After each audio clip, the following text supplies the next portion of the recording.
यन्मानसं लीयते सीताराम गुणावली निसिद्धा यज्जीवया पीयते सीताराम विचित्र रूप मनीषं यश्चक्षुषोर्भूषणं सीताराम सुनाम धाम निरतं तं सद्गुरुं संभजे नीलाम्बुजश्यामलकोमलाङ्गं सीतासमारोपितवामभागं पाणौ महासायक चारुचापं नमामि रामं रघुवंशनाथं यत्र यत्र रघुनाथकीर्तनं तत्र तत्र कृतमस्तकाञ्जलिं वाष्पवारि परिपूर्णलोचनं मारुतिं नमत राक्षसान्तकं वाञ्छाकल्पतरुभ्यश्च कृपासिन्धुभ्यैव च पतितानां पावनेभ्यो श्रीवैष्णवेभ्यो नमो नमः। भक्त भक्ति भगवंत गुरु चतुरनाम गपु एक, इनके पद वंदन किए नासत विघ्न हरिजू आय विराजिए कथा सुनहु इतिहास तुम श्रोता या माल के तुम पन रज ममुआ तुम पीछे जो रहे श्रोता हैं रस खान इनके सकल मनोरथ पुरवहु श्री भगवान।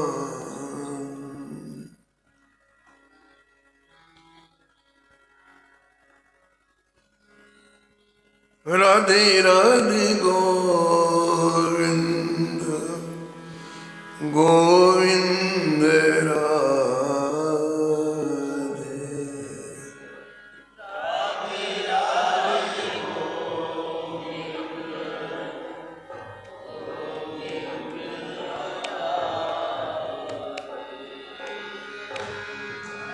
राधे राधे गोविंद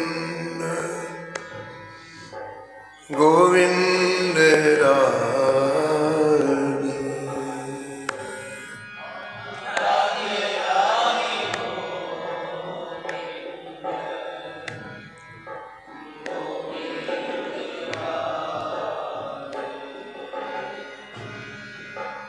गोविंद राधे गोविंद राधे बोलो गोपाल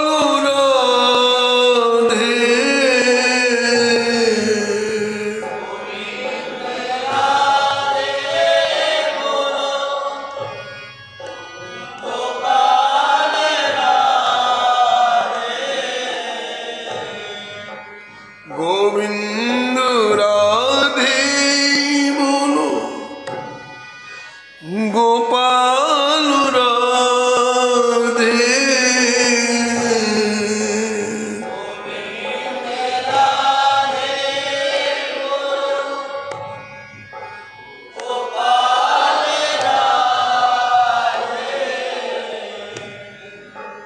राधे राधे गोविंद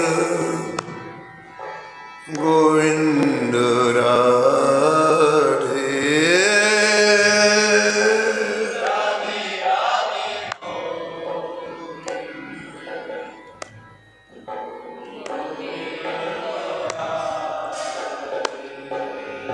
हे राधे राधे गोविंद गोविंद राधे।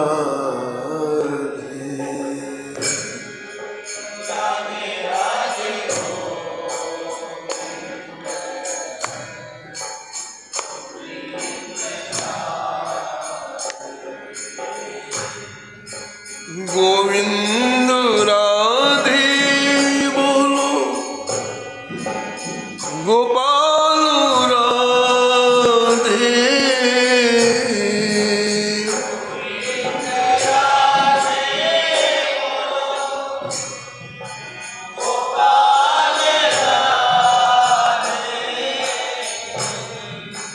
राधे राधे गोविंद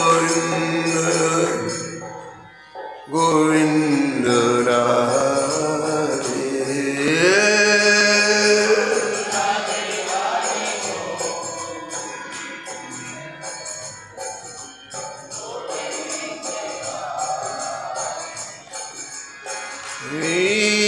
राधे राधे गोविंद गोविंद राधे।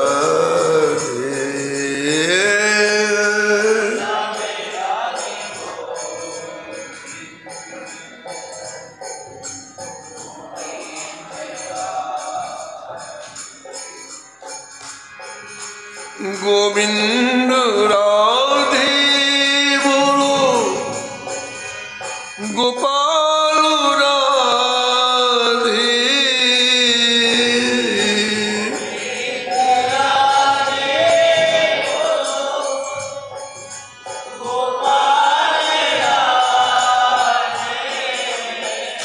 हे राधे राधे गोविंद राधे।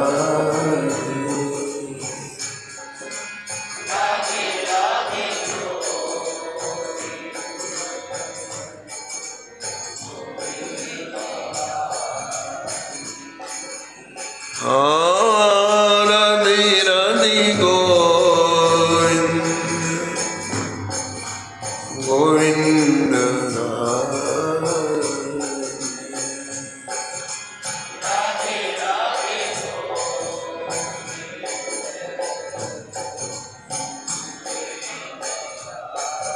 श्री जानकी वल्लभ लाल की, श्री मंगल मूर्ति हनुमान जी महाराज की, सपरिकर श्री भक्तमाल जी के, श्री स्वामी अग्रदास जी महाराज की, श्री नाभाजी महाराज की, श्री प्रियादास जी महाराज की, सब संत भगवान की, श्री वृंदावन धाम की, श्री बांके बिहारी लाल की, श्री राधा वल्लभ लाल की, श्री गिरिराज जी महाराज की, श्री यमुने महारानी की, श्री रामनाम महाराज की, श्री महाराज जी की जय जय श्री राम।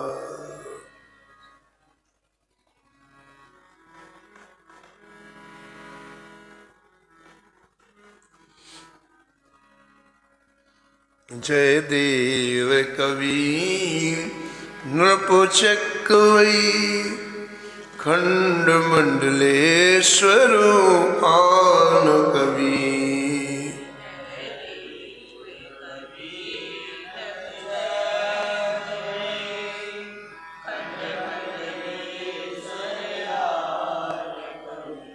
प्रचुर भयो त्यों लोक गीत गोविंद उजागर।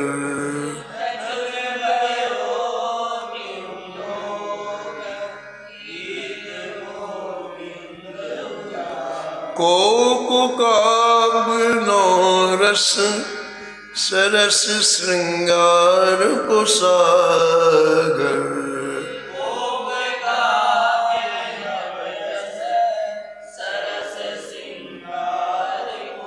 अष्टपदी अभ्यास करे तिहि बुद्धि बढ़ाए।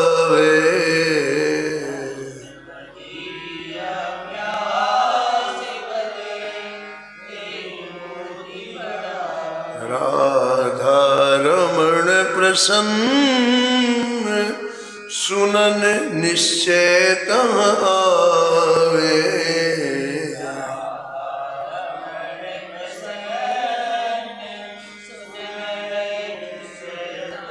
संत सरोरुह खंड को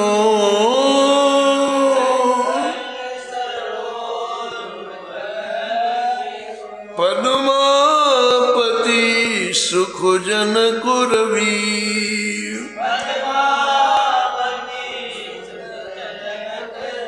जय देव कवि नृप चक्रवई। जय देव कवि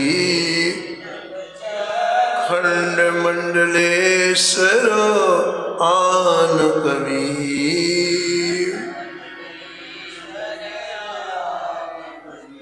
प्रातः स्मरणीय परम वंदनीय श्री भक्तमाल के रचयिता श्री नाभा गोस्वामी जी इस छप्पे में परम भागवत परम रसिक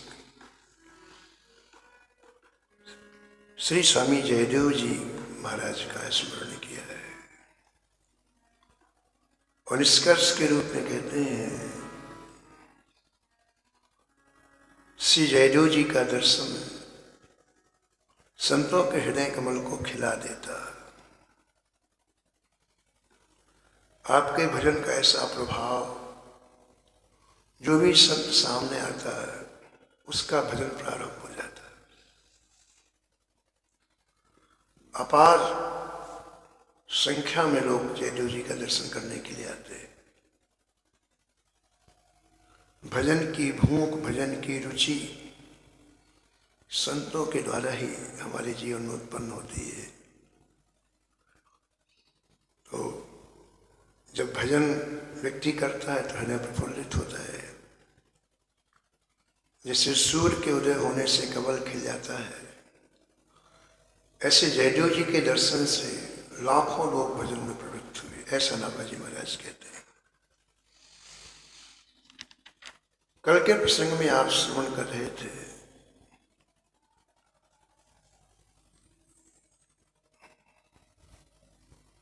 श्री जयदेव स्वामी के हाथ पैर काट करके उन दुष्टों ने एक सूखे कुएं में फेंक दिया। जयदेव जी कुएं में पड़े हुए हैं, हाथ पैर से रक्त निकल रहा है, लेकिन भजन कर रहे हैं। भजन करने वाला व्यक्ति यदि अन्य किसी के बारे में सोचेगा तो भजन कैसे करेगा?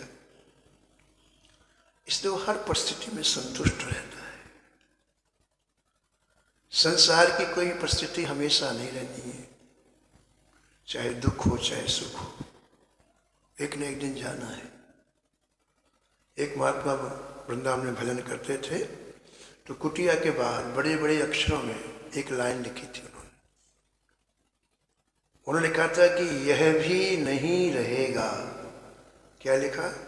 यह भी नहीं रहेगा। लोग पूछते महात्मा जी इसका क्या अर्थ हुआ?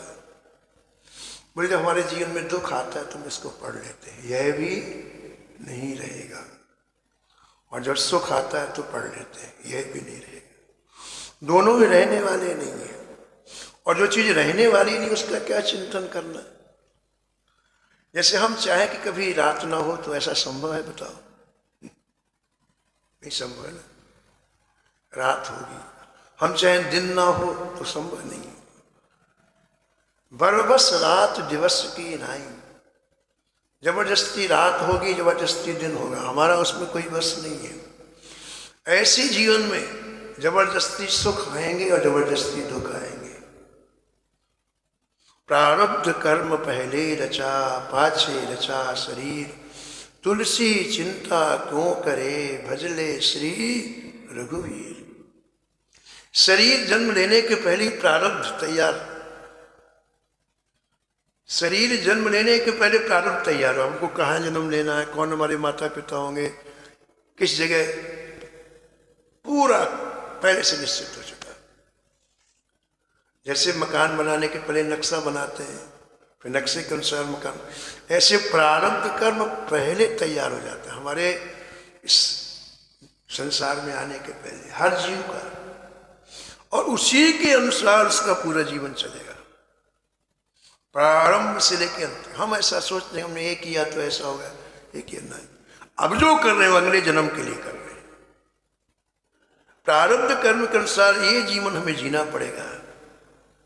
गोस्वामी जी समझाते हैं कि जब निश्चित ही है कि हमको ये प्रारब्ध कर्म के अनुसार करना है, फिर चिंता क्यों करो जब हमारा बस ही नहीं है। जैसे रात के बाद दिन आएगा, दिन के बाद हमारा बस नहीं है कि हम रात को रोकने के लिए, ऐसे प्रारब्ध कर्म में जिसके जो लिखा है उसको वैसा ही ये जीवन जीना पड़ेगा। तो इस बात को अलग कर दो और भजन करो। भजले श्री रघुवीर तुलसी चिंता क्यों करे, भजले श्री रघुवीर। तो देखो जयदेव जी के हाथ पैर कटे, रक्त निकल रहा है, कितना कष्ट होगा हाथ पैर कटे, लेकिन वो बिल्कुल बिल्कुल उसकी याद नहीं है। जैसे नित्य प्रति भजन करते थे, खुई में पड़े हुए भजन कर रहे हैं। प्रश्न उठता है कि उनको दुख नहीं हो रहा है। इसका उत्तर यह है, दुख सुख मन को होता है, और ये मन ठाकुर जी में लग जाए तो फिर दुख सुख का अनुभव नहीं होता है।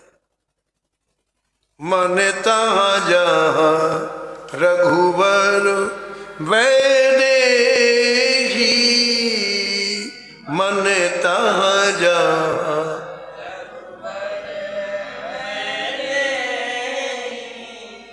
बिनु मन तन सुख दुख कहु के ही, बिनु मन तन दुख सुख कहु के ही, कहु के ही, कहु के।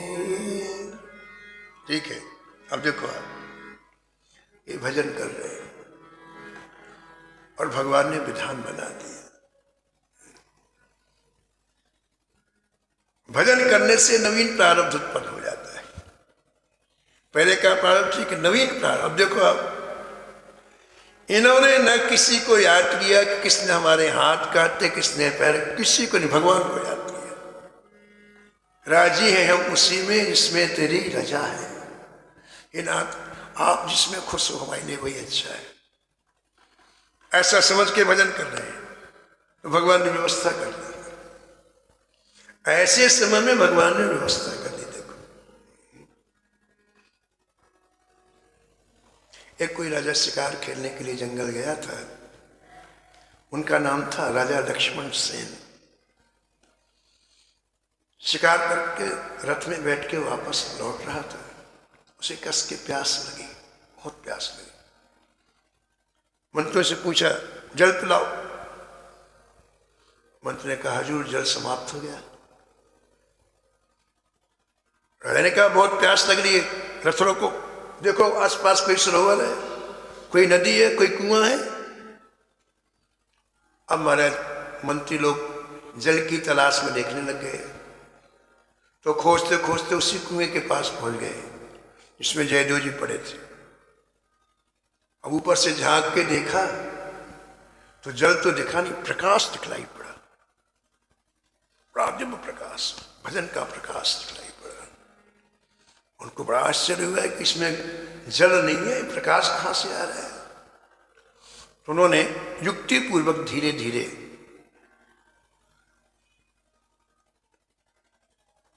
जानने का प्रयास किया। तो उन्हें पता चला कि कोई व्यक्ति इसके नीचे है।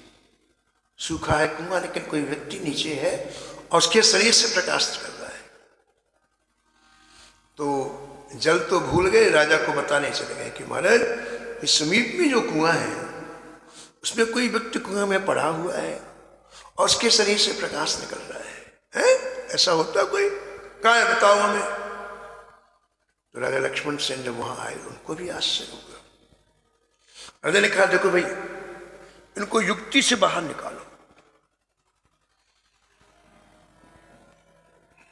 युक्ति से कैसे बाहर निकालें?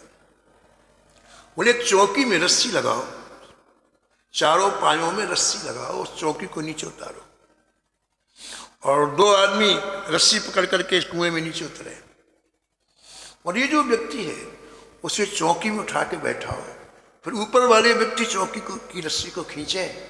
जब ये बाहर आएगा तो पता चलेगा ये कौन है।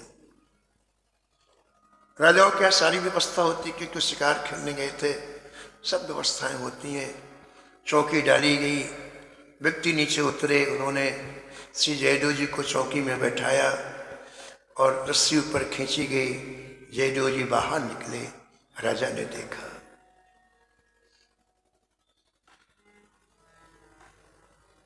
भजन करने वाले की आंख में एक ऐसी करुणा होती है, द्वेष रहित दृष्टि होती है, सबका हित हो ऐसी भावना होती है। सर्वे भवन्ति सुखिनः सर्वे सन्तु निरामया। कि राजा बड़ा प्रसन्न हो गया, जयदेव जी का दर्शन करके राजा बड़ा प्रसन्न हो गया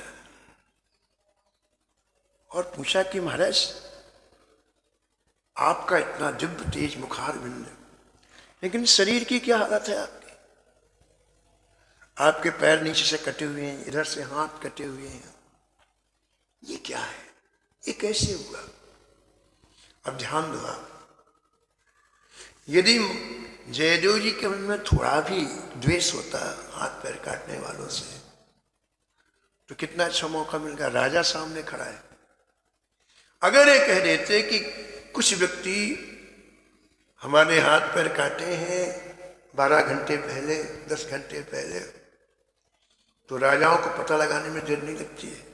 उनका काम ही है रोज का शासन चलाना, और वो पकड़ के ले आते, फांसी के फंदे में लटका देते, ठीक है ना? लेकिन काम की बात सुनो आप, कि कोई भी संत चाहे कितना भी कोई धूर्त हो, दुष्ट हो, उसे दंड दिलाना नहीं चाहता। क्यों नहीं दिलाना चाहता बताओ? किसी ने गलती की है तो उसको दंड मिलना चाहिए, फिर संत ऐसा क्यों करते हैं?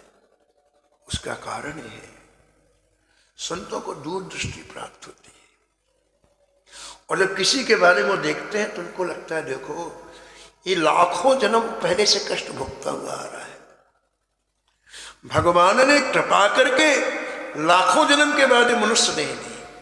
वो स्वामी लिखते हैं, कबहू की करे करुणा नरो देहि, कबहू की कर देते सुबिनु हेतु सनेहि, देते सुबिनु हेतु सन। लाखों जन्म से जीव घूम रहा है, तो ठाकुर जी कभी कभी करुणा के वशीभूत होकर के उसे मानव जीवन प्रदान करते हैं। ये मनुष्य जन्म कैसा है? नर तन सम नहीं कौन्यों देहि, नर तन सम नहीं जीव चराचर जाचत जेहि, जीव चराचर जा। सृष्टि को हर जीव मनुष्य जीवन चाहता है, देवता हो, पशु हो, पतंग हो, सब चाहता है, क्योंकि मनुष्य के शरीर के कोई दूसरी देह नहीं है। क्यों नहीं है? बोले इस मनुष्य शरीर से भगवत प्राप्ति होती है, इसलिए इसका महत्व है। साधन धाम मोक्ष कर द्वारा, साधन धाम मोक्ष कर द्वारा, पाए न जिहि परलोक संवारा, पाए न जिहि परलोक। परलोक को संवारने के लिए मनुष्य देह मिलती है। भजन करके व्यक्ति जन्म मृत्यु के चक्कर से छूट जाए, श्री ठाकुर जी के धाम को प्राप्त करके निरंतर ठाकुर जी की सेवा में, प्रिया प्रीतम युगल सरकार राधा माधव सीताराम की सेवा में ये जीव निरंतर रहे, इसके लिए मानव जीव। तो संत अपनी दिव्य दृष्टि से देख लेते हैं कि ये जीव लाखों जन्म से दुखी था, और हम साफ दे दें, हम इसको दंड ठाकुर जी से दिलवाए तो कितना दुखी होगा। जैसे किसी के सिर पर 1000 किलो का वजन रखा है और आप उसमें 100 किलो और रख दो तो दब जाएगा बेचारा। ऐसे संतों को दिखता है कि जीव बहुत दिनों से दुखी था, आप इसको दुख नहीं देना चाहिए, बल्कि हमसे हो सके तो इसका दुख कम करना चाहिए। इसलिए कभी संत किसी को भी न श्राप देते हैं, न कभी किसी का अनिष्ट चाहते हैं। सामान्य व्यक्ति तो प्रतिशोध की भावना रखता है, लेकिन संत ऐसा नहीं करते। इसलिए जयदेव जी ने जब पूछा राजा ने कि आपकी स्थिति कैसे हुई, तो पता है क्या कहा? कहा राजन हमको शरीर ऐसे मिला है, किसी का नाम नहीं लिया, बोले हमको शरीर ही ऐसा, बात ही खत्म कर देगा, बात ही खत्म। भगवान ने कैसी कृपा किया राजा को भेज करके। राजा ने कहा कि महाराज अब आप मेरी राजधानी चलो, वहां मैं आपका इलाज करूं। ये है देखो ठाकुर जी की व्यवस्था। ठाकुर जी के आश्रय में रहो तो ठाकुर जी कैसी व्यवस्था करते हैं महाराज, तुम सोच नहीं सकते हो। जीव की कमी क्या है कि वो व्यक्ति का आश्रय पकड़ता है, इसलिए ठाकुर जी फिर अपनी कृपा को दूर खींच लेते हैं। लेकिन व्यक्ति एक बार हिम्मत करके ठाकुर जी के आश्रय में रहे, ठाकुर जी के वृंदावन में हजारों संत ठाकुर जी के आश्रय में रह रहे, कोई मतलब नहीं। एक बार एक संत का अंतिम समय आया तो बिहारी जी कथा सुनने के लिए आते थे, तो उन्होंने बुलवाया। तो हमने जाके देखा कि कुटिया में कोई नहीं, एक पतला सा कपड़ा बिछा हुआ है, बाबा उसी में लेटे, कोई भी नहीं। तो अब मन में आया कि देखो बाबा के पास कोई नहीं, प्यास लगती होगी तो पानी कौन देता होगा, लग शंका जाना और क्या। तो एक बात मन में आई कि किसी विद्यार्थी को भेज देते हैं तो कम से कम बाबा के पास रात में रहेगा। तो मैंने कहा बाबा आपके पास कोई नहीं है, आज रात्रि में किसी विद्यार्थी को भेज दो। बाबा लेटे थे, उठ के बैठे, बोले क्या कहा? हमारे पास कोई नहीं है? अरे राधा रानी हमारे पास में रहती है 24 घंटे। इतनी तेज से बोले बाबा, अभी तक मेरे कानों में आवाज गूंज रही है। ऐसे संत महाराज आज भी वृंदावन में रहते हैं, केवल ठाकुर जी के आश्रय में रहते हो, किसी का भरोसा नहीं, न धन का, न जन का, न परिवार का, किसी का नहीं, केवल ठाकुर जी के आश्रय। एक भरोसो एक बल, एक आस विश्वास, एक भरोसो एक आस विश्वास, राम रूप स्वाति जलदो, राम रूप स्वाति जलदो, चातक तुलसीदास, चातक तुलसीदास। एक भरोसा, एक आश्रय। दुर्योधन ने भीष्म पितामह के ऊपर आरोप लगाया, इतने दिन युद्ध हो गया, पांडवों की एक भी सेना नहीं मरी, हमारे बड़े बड़े महारथी मर गए, आप पांडवों का पक्ष लेते हैं, केवल मेरी तरफ से केवल आप रथ में बैठते हैं, लेकिन पांडवों का पक्ष लेते हैं। खूब महाराज सुनाया दुर्योधन जी को। तो भीष्म पितामह को आवेश आ गया, कहा सुन दुर्योधन, ये 5 बाण मैं निकाल लिए और कल युद्ध में 5 बाणों से 5 पांडवों को मार दूंगा मैं। बड़ा बड़ा खुश हुआ दुर्योधन महाराज, अतिशय प्रसन्न हुआ, अतिशय प्रसन्न हुआ। दुर्योधन ने जाकर के रात्रि में जश्न मनाया कि मेरे कंटक कट जाएंगे पांचों। अच्छा, पांडव किसके आश्रय में रहते बताओ? श्री कृष्ण के। उन्हें अपने जीवन की बागडोर श्री कृष्ण को सौंप। सब पांडव सो रहे हैं और श्री कृष्ण रात्रि में जग रहे हैं। अरे अब क्या होगा? विश्व जी ने प्रतिज्ञा कर ली कल पांचों पांडवों को मारूंगा। कुछ सोच के भगवान श्री कृष्ण द्रौपदी के कक्ष में गए। वहां युद्ध में है ना, अलग अलग सामयाने लगे थे। तो द्रौपदी आधी रात में बड़ी गहरी नींद में सो रही थी। भगवान गए, धीरे से पुकारा कृष्णा। भगवान की आवाज सुनकर के द्रौपदी उठ के बैठ गई। बोले जय जय, क्या बात? बोले बाहर आओ। द्रौपदी बाहर आई। बोले मेरे साथ चलो।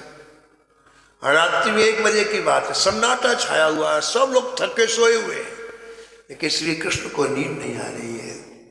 पांडव श्री कृष्ण के आश्रय में है। तो चिंता ठाकुर जी को, पांडव सो रहे हैं गहरी नींद में, उन्हें पता नहीं कल हमारी मृत्यु हो जाएगी। द्रौपदी को लेकर के भगवान बाहर आए और कहा चलो द्रौपदी मेरे साथ में चलो।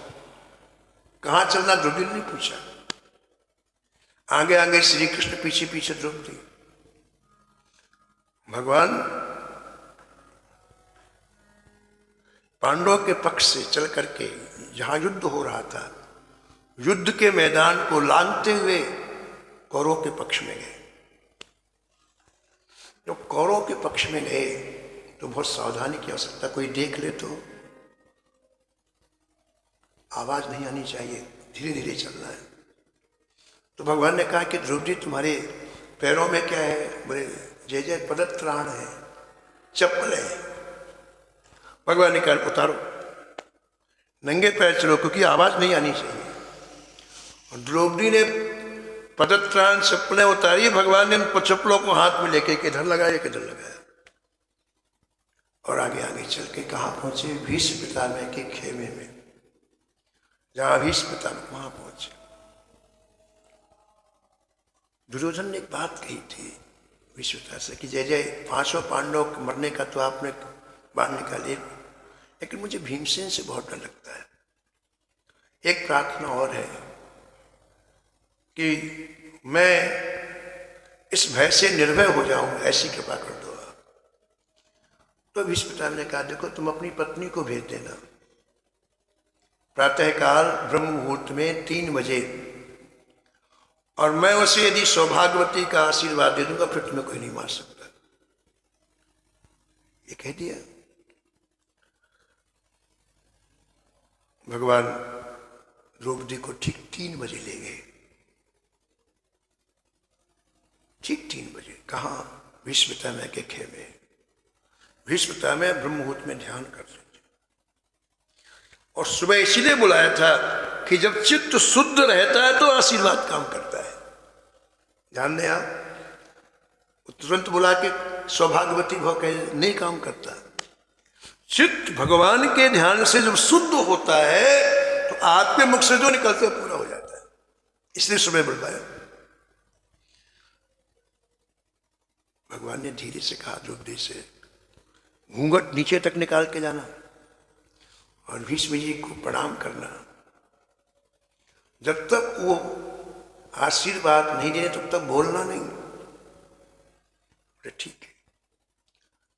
घूंघट नीचे तक निकाल करके अंदर गए। कोई नहीं थके, नहीं भीष्म ध्यान में थे। प्रणाम किया। प्रणाम किया तो थोड़ी आवाज है। कोई व्यक्ति जाता है तो आवाज, सुनसान समय तो भीष्म जी ने आंख खोला। बोले अच्छा अच्छा दुर्योधन की पत्नी आ गई। हमने सुबह बुलाया था तो आ गई। तो तुरंत महाराज हाथ उठाया, बोले सौभाग्यवती भव, सौभाग्यवती भव, सौभाग्यवती भव। आशीर्वाद मिल गया। अब द्रौपदी जी धीरे से अपने पल्लू को ऊपर किया, घूंघट को ऊपर किया। कहा पितामह रात वाली बात सही है कि सुबह वाली बात सही है? बोले क्या मतलब? बोले रात में आपने 5 बार मेरे पतियों को मारने के लिए निकाल लिया, तो वो बात सही है कि भी आप जो सौभाग्यवती हो, सौभाग्य, ये बात सही है। अरे तू कैसे आ गई? तुझे कौन लाया यहाँ पर? बड़ा आश्चर्य हुआ भीष्म जी को कि हमने एकांत कमरे में बात की थी, कैसे पता चल गया? और दुर्योधन की पत्नी की जगह द्रौपदी कैसे आशीर्वाद लेने आ गई? तो भीष्म पितामह को बड़ा आश्चर्य हुआ, बहुत जोरदार कोई गुप्तचर है, तो इतनी बारीक की बात तो सुन लेता है। तो भीष्म पितामह तुरंत उठ करके अपनी खेमे के बाहर आ गए देखने के लिए कि भाई इससे परिचय करना चाहिए, बड़ा जोरदार गुप्तचर है। बाहर आए तो देखा तो खेमे के कोने में भगवान श्री कृष्ण कमर में हाथ रखे हुए खड़े, ऐसे कमर में हाथ रखे हुए खड़े। उस समय थोड़ा सा प्रकाश कम होता है, ब्रह्ममुहूर्त में धुंधला धुंधला सा प्रकाश था। अच्छा यही है गुप्तचर, ये द्रौपदी को लाने वाला है, इससे बात करते हैं। तो भीष्म जी आगे आए और आगे आकर के कहा, भाई जोरदार गुप्तचरी करते हो आप, तो बहुत जोरदार आदमी हो। आपको पांडव क्या वेतन देते हैं? इतनी अच्छी गुप्तचरी करते हो, पांडव आपको वेतन क्या देते हैं? भगवान बोले नहीं, ऐसी एक अंगुली उठा दी ऐसी उठा दी। तो भीष्म जी 1 लाख। भीष्म जी तुरंत बोले, हम तुमको 2 लाख देंगे, हमारी तरफ आ जाओ। 2 लक्ष्य देंगे। पांडव तुमको 1 लक्ष्य देते हैं, हम तुमको 2 लक्ष्य देंगे, हमारी तरफ आ जाओ। भगवान ने कहा कि जीवन में जिनका 1 लक्ष्य रहता है मैं वहां रहता हूं, और जीवन में जो 2 लक्ष्य के हो जाते मैं वहां नहीं रहता हूं। वो बेलक्ष्य हो गया। जो केवल मेरे आश्रय में रहता मैं वहां रहता हूं। एक भरोसो एक बल, एक आस विश्वास, राम रूप स्वाति जलद, चातक तुलसीदास, चातक तुलसीदास।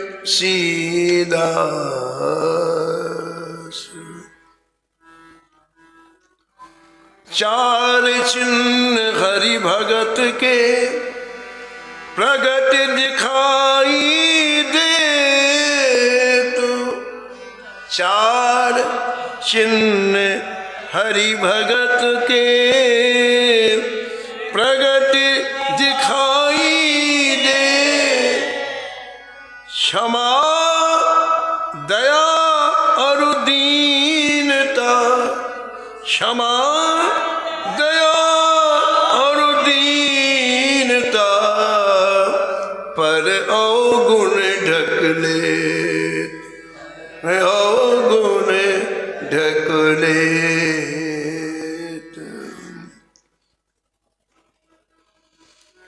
राजा लक्ष्मण सेन से महाराज श्री जयदेव जी ने कुछ नहीं कहा, हमें ऐसा ही शरीर मिला है। राजा रथ में बैठा के अपनी राजधानी में लाया, बड़े बड़े राज्य वैद्यों को बुलाया, चिकित्सकों को बुलाया और कहा देखो यदि महाराज को आपने 15 दिन में ठीक कर दिया तो मैं मुंह मांगा इनाम दूंगा। बड़े बड़े चिकित्सक जहां से हाथ कटे थे, पैर कटे थे, उनके लिए अनेक तरह की औषधियां एकत्रित की और उन औषधियों के माध्यम से ठीक 15 दिन में जयदेव जी बिल्कुल स्वस्थ हो गए। हाथ जहां से कटे थे, पैर जहां से कटे थे, वो घाव बिल्कुल भर गए, बिल्कुल ठीक हो गए। राजा लक्ष्मण सेन को बड़ी प्रसन्नता हुई। राजा एक दिन प्रातःकाल श्री जयदेव स्वामी जी के पास गया, जिस कक्ष में आप प्रातःकाल भजन कर रहे थे। चरणों में साष्टांग प्रणाम किया, कहा भगवान आपकी कृपा से मेरे मन में कुछ पूछने की इच्छा हो रही है, आप आज्ञा करें तो पूछूं। हाँ पूछो पूछो पूछो पूछो। जय जय, मेरा कल्याण कैसे होगा? राजा ने पूछा मेरा कल्याण कैसे होगा?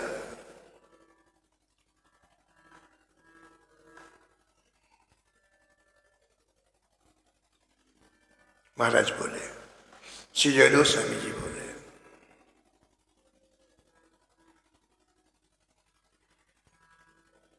करो हरि साधु सेवा, नाना पकवान मेवा। करो हरि साधु सेवा, नाना पकवान मेवा। आवे जोई संत तिन्हें देख देख भीजिए। आवे जोई संत तिन्हें देख देख भीजिए। देख देख भीजिए, देख देख भीजिए।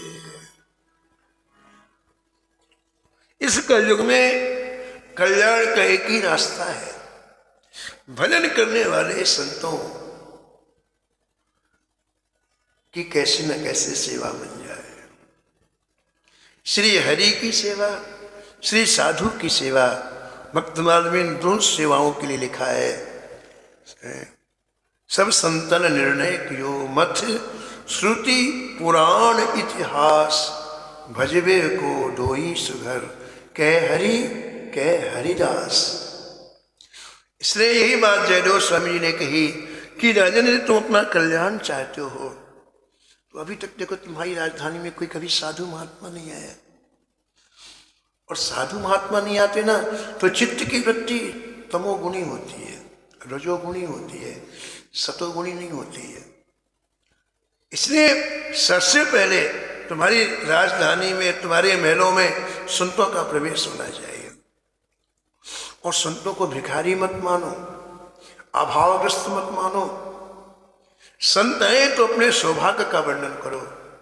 भगवान ने कृपा करके, अनुग्रह करके संत को भेजा है। अब मोहि भरोस हनुमंता,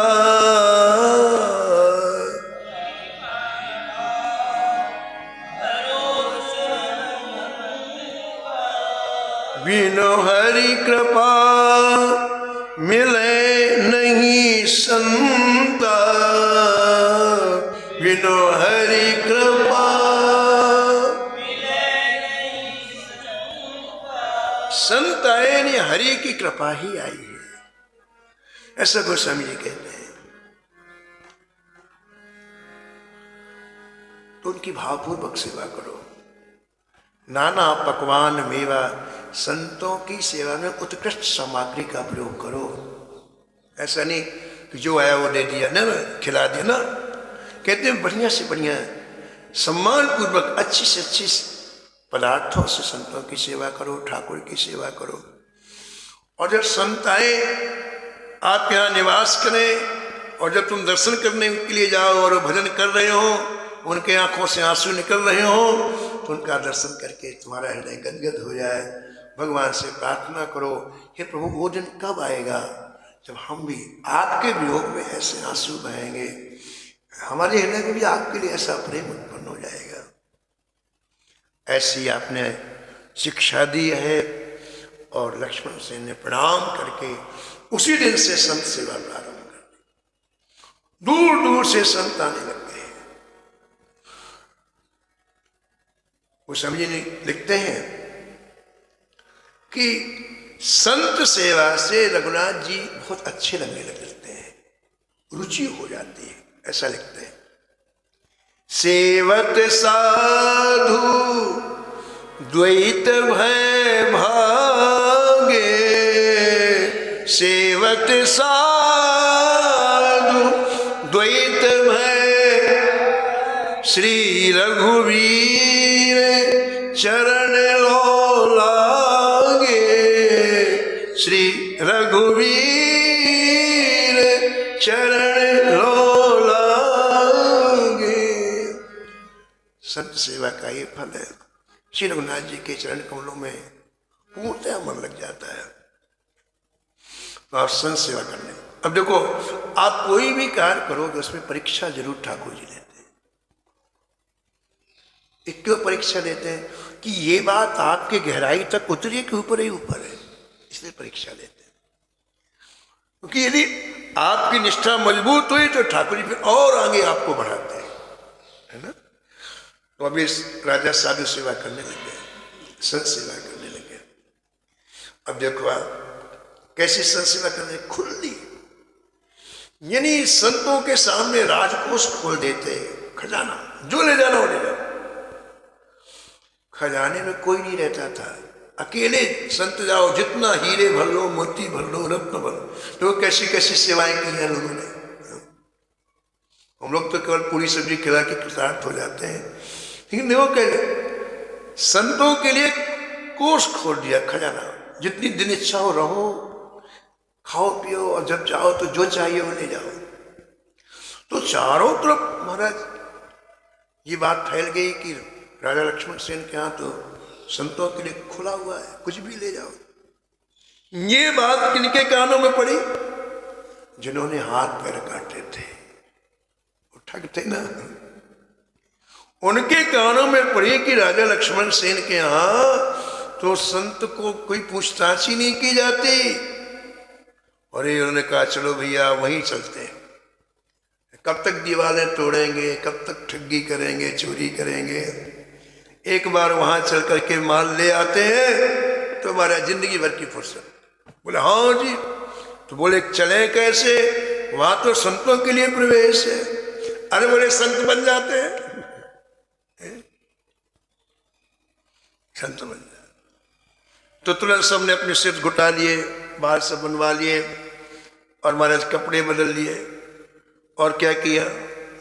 नाभाई प्रियादास जी कहते हैं कि बड़ी बड़ी तुलसी की माला पहन। जो नकली व्यक्ति जब बनता ना तो बड़ी इस ढंग से बनता है कोई पहचान ना पाए। बोले बड़ी बड़े दाने की तुलसी की माला पहुंची। और क्या किया? बोले इतना बड़ा तिलक लगाया कि 1 किलोमीटर दूर से दिखाई पड़े। आप कहेंगे झूठ बोलते 1 किलोमीटर दूर से कैसे दिखलाई पड़ेगा? तो इसमें लिखा है कि जैसे हम लोग तिलक लगाते, तिलक नहीं, चमकने वाला तिलक। जो लोग सड़क में यात्रा करते हैं कार से या किसी अपने वाहन से, तो देखते हैं साइन बोर्ड चमकता है दूर से। ऐसे पेंट से लिखा जाता है, वो 1 किलोमीटर दूर से चम चम चम चम चमकता है। उसी का तिलक लगाया उन्होंने, जो दूर से चमके। ऐसा लिखा है प्रियादास जी ने। आए वही ठग माला तिलक चिलक किए, आई वही ठग माला तिलक चिलक किए। किलक के कही बड़े बंधु लख लीजिए, किलक के कही बड़े बंधु लख लीजिए, बंधु लख लीजिए, बंधु लख लीजिए। महाराज जी वो साधु स्वरूप बनकर के आ गए राजा लक्ष्मण सेन के यहाँ। संयोग से लक्ष्मण सेन जी के यहाँ नित्य प्रति सत्संग प्रारंभ हो गया। जयदेव श्री जयदेव जी महाराज शाम को ठीक 4 से 5 बजे तक 1 घंटे सत्संग करते। पूरा महाराज पूरी प्रजा आके बैठ जाती। स्वयं लक्ष्मण सेन जी आगे बैठ के सुनते, बड़ा सुख मिलता लोग। तो जब वो ठग लोग साधु का वेश बना करके आए तो सत्संग चल रहा था। ऐसे सत्संग भरा हुआ था पूरा। अब वो दरवाजे से प्रवेश जैसे किए, अब जयदेव जी यहां बैठे हैं, वो लोग सामने से आए, सारी जनता बैठी हुई। तो जयदेव जी की दृष्टि पड़ गई। उन्होंने जयदेव जी को देखा, जयदेव जी ने उन्हें देखा। उन्होंने जयदेव जी को देखा तो उनका तो हृदय कांप उठा। उनका कांप, अब हमारी मौत निश्चित है, हमने इसके साथ ऐसा व्यवहार किया है। और राजा इसके समीप में बैठा, अगर इसने कह दिया कि ये तो मेरा गए, ठीक है, उनका पाप बोला ही, पाप किया ना। तो देखो जयदेव जी को देखते सात्विक प्रवृत्ति नहीं आई, संत थे और सात्विक प्रवृत्ति नहीं आई। उनको क्या लगा कि अब हमारा गला कटा। और जयदेव जी ने उन्हें देखा तो बड़े प्रसन्न हुए। क्यों प्रसन्न हुए? कि बेचारे पूरे जीवन कितने कष्ट से पैसा इकट्ठा करते हैं, इसको मारा, उसको कूटा, इसकी चोरी की, उसकी, अब यहाँ आ गए हैं तो भरपूर पैसा मिल जाएगा, तो कुछ दिन तक चोरी चारी बंद रहेगी, कुछ महीनों तक, कुछ समय तक अपने घर में सोएंगे बेचारे और दूसरों को कष्ट नहीं, इसलिए बड़े खुश हुए। देखो एक ही दृश्य है लेकिन भाव अलग अलग। उनको तो लग रहा है कि मरवा डालेंगे, और जयदेव जी बड़े प्रसन्न हुए कि अब यहाँ आ गए, इनकी अच्छी विदाई होगी, कोष से खूब धन ले जाएंगे और कुछ दिन तक चोरी डाका बंद करें। तो जयदेव जी ने कथा रोक दी इनके आते। सामने राजा बैठे थे, कहा राजन इधर आओ, तुम इतने सौभाग्यशाली हो जिसका वर्णन नहीं किया जा सकता। ये जो संत चारों आए हैं ये हमारे बड़े गुरु भाई हैं, बहुत भजनानंदी हैं, इसलिए इनको संत निवास में नहीं ठहराना, अपने निज महल में ठहराओ। पूज्य महाराज समर्थदास जी महाराज कहते थे, किसी जयदेव जी महाराज ने विचार किया कि इनको संतों की कोई क्रियाएं तो पता है नहीं, क्योंकि ये तो वेश बना के आए और संत निवास में रहेंगे, और हमारे संतों की कोई क्रियाएं पर तो संत पीटेंगे इनको और पोल खुल जाएगा। इसलिए संत निवास में रखने को मना कर दिया। कहा राजन तुम्हारे सौभाग्य से इतने बड़े संत आए, इनकी सेवा का सुख लो, तुम अपने महल में रखो, और सुनो किसी नौकर चाकर से सेवा नहीं करे, तुमको सेवा करनी। इतने दिनों में पहली बार जयदेव जी ने आज्ञा दी। आज तक किसी बात की आज्ञा राजा को नहीं दी। राजा को भारी प्रसन्नता हुई कि अरे स्वामी जी ने मुझको कोई आज्ञा दी, बोले जरूर। अब तो पावड़े बिछाते हुए ले गए महाराज। जहां राजा नौकर के रूप में नियुक्त हो गया हो और अपने महल के दिव्य कक्ष में उनको विराजमान कर, ठीक है। आरती आ गई, उनके चरण धोए गए, ओम जय जगदीश हरे उनका आरती हो रही है, अनेक प्रकार के व्यंजन सामने रखे गए, ठीक है। तो राजा तो बड़ा खुश हो रहा है कि बहुत बड़े महात्मा आए हैं, लेकिन महात्मा की हालत क्या हो रही है। श्री महाराज जी कहते थे, श्रीमद्दास जी महाराज, कि जैसे किसी को जलते हुए अंगारे में खड़े कर दो और उसके ऐसे इतने बड़े अच्छे कक्ष में बैठे हुए अंदर से उनको पता क्या लग रहा था, अब फांसी के तख्ते में चढ़ाएगा, अब फांसी के तख्ते में चढ़ाएगा, अब फांसी में। वो वस्तु पदार्थ सुख नहीं दे रहे थे। अब महाराज राजा हाथ जोड़े खड़ा, महाराज क्या सेवा करूं, आप मुझे आज्ञा करें। और इन ठगों की हालत खराब हो रही है, आज रात भर इनको यहाँ रहने दो, कल ये कहाँ जाएंगे और कैसे महापुरुष अनुग्रह करते हैं, ये कथा आप कर सुनेंगे। समय की मर्यादा में वाणी को